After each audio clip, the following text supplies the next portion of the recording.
역대하 29장. 히스기야가 왕이 되었을 때에 그는 25살이었다. 그는 예루살렘에서 29해 동안 다스렸다. 그의 어머니 아비야는 스가랴의 딸이다. 그는 조상 다윗이 한 모든 것을 그대로 본받아 주님께서 보시기에 올바른 일을 하였다. 그는 왕이 되던 그 첫 해 첫째 달에 닫혔던 주님의 성전 문들을 다시 열고 수리하였다. 그는 또 제사장들과 레위 사람들을 성전 동쪽 뜰에 모으고 그들에게 말하였다. 레위 사람들은 나의 말을 잘 들으시오. 이제 그대들 자신을 먼저 성결하게 하고 또 그대들의 조상이 섬긴 주 하나님의 성전을 성결하게 하여 더러운 것을 성소에서 말끔히 없애도록 하시오. 우리의 조상이 죄를 지어 주 우리의 하나님 앞에서 악한 일을 하였소. 그들은 하나님을 버리고 얼굴을 돌이켜서 주님께서 거하시는 성소를 등지고 말았소. 그뿐만 아니라 성전으로 드나드는 현관 앞문들을 닫아 걸고 등불도 끄고 분향도 하지 않고 성소에서 이스라엘의 하나님께 번제를 드리지도 않았소. 이러한 까닭으로 주님께서 유다와 예루살렘에 대해 진노하셔서 우리를 두려움과 놀람과 비웃음거리가 되게 하셨다는 것은 여러분이 직접 보아서 알고 있는 사실이오. 조상들이 칼에 맞아 죽고 우리의 자식들과 아내들이 사로잡혀 갔소. 이제 나는 주 이스라엘의 하나님께서 그 맹렬한 진노를 우리에게서 거두시기를 바라며 하나님과 언약을 세우기로 결심하였소. 여러분, 시간을 낭비하지 않도록 하시오. 주님께서는 여러분을 선택하셔서 주님께 분향하게 하시고 백성을 인도하여 주님께 예배드리게 하셨소. 레위 사람들이 나서니 고핫의 자손 가운데서는 아마세의 아들 마핫과 아사랴의 아들 요엘이 나왔고 무라리의 자손 가운데서는 압디의 아들 기스와 여할렐렐의 아들 아사랴가 나왔고 게르손 자손 가운데서는 신마의 아들 요아와 요아의 아들 에덴이 나왔고 엘리사반의 자손 가운데서는 시므리와 여호엘이 나왔고 아삽의 자손 가운데서는 스가랴와 마따니아가 나왔고 헤만의 자손 가운데서는 여우엘과 시므이가 나왔고 여두둔의 자손 가운데서는 스마야와 우시엘이 나왔다. 이들이 동료 레위 사람들을 모아 성결 예식을 하고 왕이 그들에게 명령한 대로 성전 안으로 들어가서 주님의 율법에 따라 주님의 성전을 깨끗하게 하였다. 제사장들이 주님의 성전을 깨끗하게 하려고 그 안으로 들어가서 주님의 성전 안에 있는 모든 더러운 것들을 주님의 성전의 뜰로 끌어내어 놓으면 레위 사람들이 그것들을 성 밖 기드론 골짜기로 가져다 버렸다. 첫째 달 초하루에 성전을 성결하게 하는 일을 시작하여 여드렛 날에는 주님의 성전 어기에 이르렀으며 또 여드렛 동안 주님의 성전을 성결하게 하는 일을 하여 첫째 달 16일에 일을 다 마쳤다. 레위 사람들이 히스기야 왕에게 돌아가서 다음과 같이 보고하였다. 주님의 성전 전체와 번제단과 거기에 딸린 모든 기구와 거룩한 빵을 차리는 상과 거기에 딸린 모든 기구를 깨끗하게 하였습니다. 아하스 왕께서 왕위에 계시면서 죄를 범할 때에 버린 모든 기구를 제자리에 가져다 놓고 다시 봉헌하였습니다. 그 모든 기구를 주님의 단 앞에 가져다 놓았습니다. 히스기야 왕은 다음날 아침에 일찍 일어나서 도성에 있는 대신들을 불러 모아 주님의 성전으로 올라갔다. 왕가의 죄와 유다 백성의 죄를 속죄받으려고 그는 황소 7마리와 순양 7마리와 어린 양 7마리와 순염소 7마리를 끌어다가 속죄제물을 삼고 아론의 혈통을 이어받은 제사장들에게 명령하여 주님의 단에 드리게 하였다. 사람들이 먼저 황소를 잡으니 제사장들이 그 피를 받아 제단에 뿌리고 다음에는 순양을 잡아 그 피를 제단에 뿌리고 다음에 어린 양을 잡아 그 피를 제단에 뿌렸다. 마지막으로 속죄 제물로 드릴 순염소를 왕과 회중 앞으로 끌어오니 그들이 그 위에 손을 얹고 제사장들이 제물을 잡아 그 피를 속죄 제물로 제단에 부어서 온 이스라엘의 죄를 속죄하였으니 이것은 번제와 속죄제를 드려서 온 이스라엘을 속하라는 어명이 있었기 때문이었다. 왕은 주님께서 다윗 왕에게 지시하신 대로 레위 사람들을 시켜서 주님의 성전에서 심벌지와 거문고와 수금을 연주하게 하였다. 이것은 주님께서 다윗 왕의 선견자 갓과 나단 예언자를 시켜서 다윗 왕에게 명령하신 것이었다. 그리하여 레위 사람들은 다윗이 만든 악기를 잡고 제사장들은 나팔을 잡았다. 히스기야가 번제를 제단에 드리라고 명령하니 번제가 시작되는 것과 함께 주님께 드리는 찬양과 나팔소리와 이스라엘의 다윗 왕이 만든 악기 연주 소리가 울려 퍼졌다. 온 회중이 함께 예배를 드렸다. 번제를 다 드리기까지 노래하는 사람들은 노래를 부르고 나팔 부는 사람들은 나팔을 불었다. 제사를 마친 다음에 왕과 온 회중이 다 엎드려 경배하였다.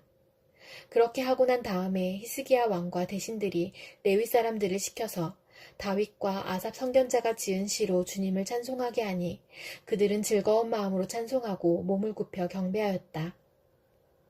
히스기야가 나서서 이제 제사장들이 몸을 깨끗하게 하여서 주님께 거룩하게 구별되었습니다.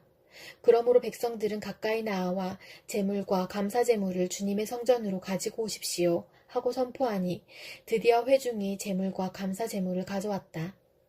더러는 그들의 마음에 내키는 대로 번제물을 가져오기도 하였다. 회중이 가져온 번제물의 수는 수소가 70마리, 순양이 100마리, 어린 양이 200마리였다. 이것은 다 주님께 번제물로 드리는 것이었다. 번제물과는 달리 구별하여 드린 제물은 소가 600마리, 양이 3000마리였다. 그런데 번제로 바칠 짐승을 다 잡아 가죽을 벗기기에는 제사장의 수가 너무 모자라서 이 일을 끝낼 때까지 성결 예식을 마친 제사장들이 보강될 때까지 제사장들의 친족인 레위 사람들이 제물 잡는 일을 거들었다. 사실 자신들의 성결을 지키는 일에는 제사장들보다는 레위 사람들이 더욱 성실하였다. 제사장들은 제물을 다 태워 바치는 번제물도 바쳐야 할 뿐 아니라 이 밖에도 화목 제물로 바치는 기름기도 태워 바쳐야 하였다. 번제와 함께 드리는 부어드리는 제사도 제사장들이 맡아서 하였다. 이렇게 하여 주님의 성전에서 예배를 드리는 일이 다시 시작되었다. 일이 이렇듯이 갑작스럽게 되었어도 하나님이 백성을 도우셔서 잘 되도록 하셨으므로 히스기야와 백성이 함께 기뻐하였다. 요한계시록 15장. 그리고 나는 하늘에서 크고도 놀라운 또 다른 표징을 하나 보았습니다. 7 천사가 7 재난을 가지고 있었는데 그것은 마지막 재난이었습니다. 하나님의 진노가 그것으로 끝날 것이었기 때문입니다. 나는 또 불이 섞인 유리바다와 같은 것을 보았습니다. 그 유리바다 위에는 짐승과 그 짐승 우상과 그 이름을 상징하는 숫자를 이긴 사람이 하나님의 검은 고를 들고 서 있었습니다. 그들은 하나님의 종 모세의 노래와 어린 양의 노래를 부르고 있었습니다. 주 하나님, 전능하신 분, 주님께서 하시는 일은 크고도 놀랍습니다. 만민의 왕이신 주님, 주님의 길은 의롭고도 참되십니다. 주님, 누가 주님을 두려워하지 않겠습니까? 누가 주님의 이름을 찬양하지 않겠습니까? 주님만이 홀로 거룩하십니다. 모든 민족이 주님 앞으로 와서 경배할 것입니다. 주님의 정의로운 행동이 나타났기 때문입니다. 그 뒤에 또 내가 보니 하늘에 있는 증거의 장소인 장막 성전이 열리고 그 성전으로부터 7 천사가 7 재난을 들고 나왔습니다. 그들은 깨끗하고 빛나는 모시옷을 입고 가슴에는 금띠를 띠고 있었습니다. 또 네 생물 가운데 하나가 영원무궁하도록 살아계신 하나님의 진노를 가득 채운 금대접 7개를 그 7 천사에게 주었습니다. 성전이 하나님의 영광과 권능에서 나오는 연기로 가득 차게 되니 그 7 천사의 7 재난이 끝나기까지는 아무도 들어갈 수 없었습니다. 스가랴 11장. 레바논아, 내 문을 열어라. 불이 내 백향목을 사를 것이다. 잣나무야, 통곡하여라. 백향목이 넘어지고 큰 나무들이 찍힌다. 바산의 상수리 나무들아, 통곡하여라. 무성한 삼림이 쓰러진다. 목자들이 통곡하는 소리를 들어라. 목자들이 자랑하는 푸른 풀밭이 거칠어졌다. 어린 사자들이 울부짖는 소리를 들어라. 요단강이 자랑하는 밀림이 거칠어졌다. 주 나의 하나님이 이렇게 말씀하신다. 너는 잡혀 죽을 양떼를 먹여라. 사람들이 그것들을 사다가 잡아도 벌을 받지 않을 것이다. 그것들을 팔아넘긴 자도 주님을 찬양하세. 내가 부자가 되었네 하고 좋아할 것이다. 그것들을 먹이는 목자들마저도 그것들을 불쌍히 여기지 않을 것이다. 내가 다시는 이 땅에 사는 사람들을 불쌍히 여기지 않겠다. 나 주의 말이다. 내가 이 사람들을 이웃나라와 그 이웃 왕에게 넘겨주겠다. 이웃나라가 그 땅에 사는 사람들을 쳐부수어도 내가 그들을 이웃나라의 손에서 구출하지 않겠다. 나는 잡혀 죽을 양떼를 돌보았다. 특별히 때 가운데서도 억압을 당하고 있는 양떼를 돌보았다. 나는 지팡이 2개를 가져다가 하나는 은총이라고 이름을 짓고 다른 하나는 연합이라고 이름을 지었다.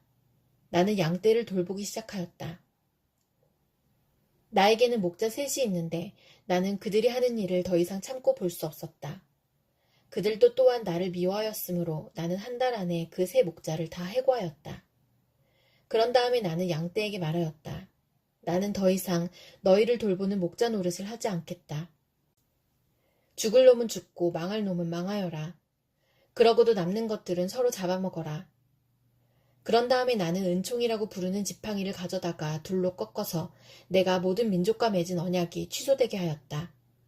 그 언약은 바로 그날로 취소되었다. 양떼 가운데서 괴로움을 당하던 양들은 나의 행동을 보고서 주님께서 말씀하고 계시다는 것을 깨달았다. 내가 그들에게 말하였다.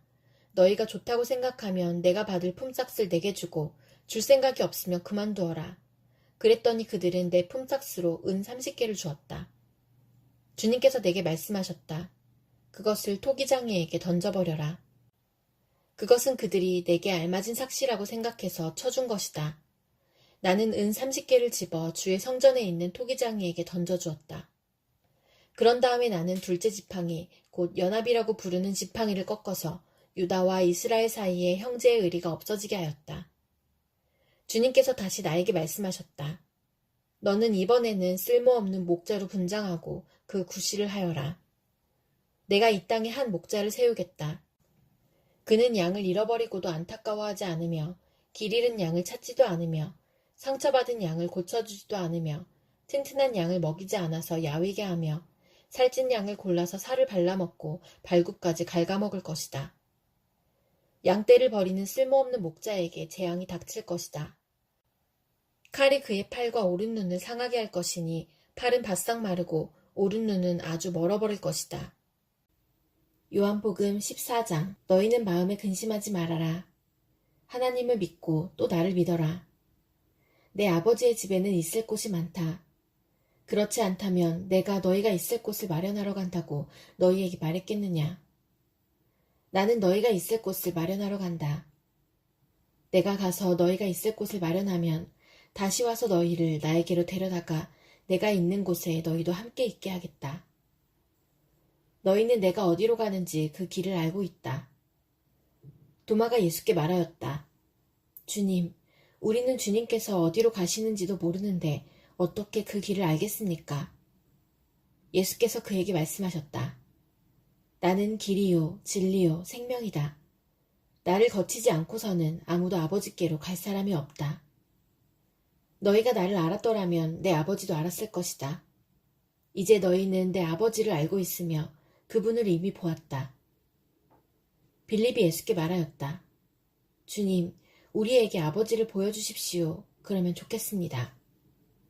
예수께서 대답하셨다. 빌립아, 내가 이렇게 오랫동안 너희와 함께 지냈는데도 너는 나를 알지 못하느냐? 나를 본 사람은 아버지를 보았다. 그런데 내가 어찌하여 우리에게 아버지를 보여주십시오 하고 말하느냐? 내가 아버지 안에 있고 아버지께서 내 안에 계시다는 것을 내가 믿지 않느냐? 내가 너희에게 하는 말은 내 마음대로 하는 것이 아니다. 아버지께서 내 안에 계시면서 자기의 일을 하신다. 내가 아버지 안에 있고 아버지께서 내 안에 계시다는 것을 믿어라. 믿지 못하겠거든 내가 하는 그 일들을 보아서라도 믿어라. 내가 진정으로 너희에게 말한다. 나를 믿는 사람은 내가 하는 일을 그도 할 것이요 그보다 더 큰 일도 할 것이다. 그것은 내가 아버지께로 가기 때문이다. 너희가 내 이름으로 구하는 것은 내가 무엇이든지 다 이루어주겠다. 이것은 아들로 말미암아 아버지께서 영광을 받으시게 하려는 것이다. 너희가 무엇이든지 내 이름으로 구하면 내가 다 이루어주겠다. 너희가 나를 사랑하면 내 계명을 지킬 것이다. 내가 아버지께 구하겠다. 그리하면 아버지께서 다른 보혜사를 너희에게 보내셔서 영원히 너희와 함께 계시게 하실 것이다. 그는 진리의 영이시다. 세상은 그를 보지도 못하고 알지도 못하므로 그를 맞아들일 수가 없다. 그러나 너희는 그를 안다. 그것은 그가 너희와 함께 계시고 또 너희 안에 계실 것이기 때문이다. 나는 너희를 고아처럼 버려두지 아니하고 너희에게 다시 오겠다. 조금 있으면 세상이 나를 보지 못할 것이다. 그러나 너희는 나를 보게 될 것이다. 그것은 내가 살아있고 너희도 살아있을 것이기 때문이다. 그날에 너희는 내가 내 아버지 안에 있고 너희가 내 안에 있으며 또 내가 너희 안에 있음을 알게 될 것이다. 내 계명을 받아서 지키는 사람은 나를 사랑하는 사람이요. 나를 사랑하는 사람은 내 아버지의 사랑을 받을 것이다. 그리고 나도 그 사람을 사랑하여 그에게 나를 드러낼 것이다. 가룟 유다가 아닌 다른 유다가 물었다. 주님, 주님께서 우리에게는 자신을 드러내시고 세상에는 드러내려고 하지 않으시는 것은 무슨 까닭입니까? 예수께서 그에게 대답하셨다. 누구든지 나를 사랑하는 사람은 내 말을 지킬 것이다. 그리하면 내 아버지께서 그 사람을 사랑하실 것이요. 내 아버지와 나는 그 사람에게로 가서 그 사람과 함께 살 것이다.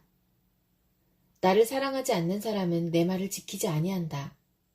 너희가 듣고 있는 이 말은 내 말이 아니라 나를 보내신 아버지의 말씀이다. 내가 너희와 함께 있는 동안에 나는 이 말을 너희에게 말하였다. 그러나 보혜사, 곧 아버지께서 내 이름으로 보내실 성령께서 너희에게 모든 것을 가르쳐 주실 것이며 또 내가 너희에게 말한 모든 것을 생각나게 하실 것이다. 나는 평화를 너희에게 남겨준다. 나는 내 평화를 너희에게 준다. 내가 너희에게 주는 평화는 세상이 주는 것과 같지 않다. 너희는 마음에 근심하지 말고 두려워하지도 말아라. 너희는 내가 갔다가 너희에게로 다시 온다고 한 내 말을 들었다. 너희가 나를 사랑한다면 내가 아버지께로 가는 것을 기뻐했을 것이다. 내 아버지는 나보다 크신 분이기 때문이다. 지금 나는 그 일이 일어나기 전에 미리 너희에게 말하였다. 이것은 그 일이 일어날 때에 너희로 하여금 믿게 하려는 것이다. 나는 너희와 더 이상 말을 많이 하지 않겠다. 이 세상의 통치자가 가까이 오고 있기 때문이다. 그는 나를 어떻게 할 아무런 권한이 없다. 다만 내가 아버지를 사랑한다는 것과 아버지께서 내게 분부하신 그대로 내가 행한다는 것을 세상에 알리려는 것이다. 일어나거라. 여기에서 떠나자.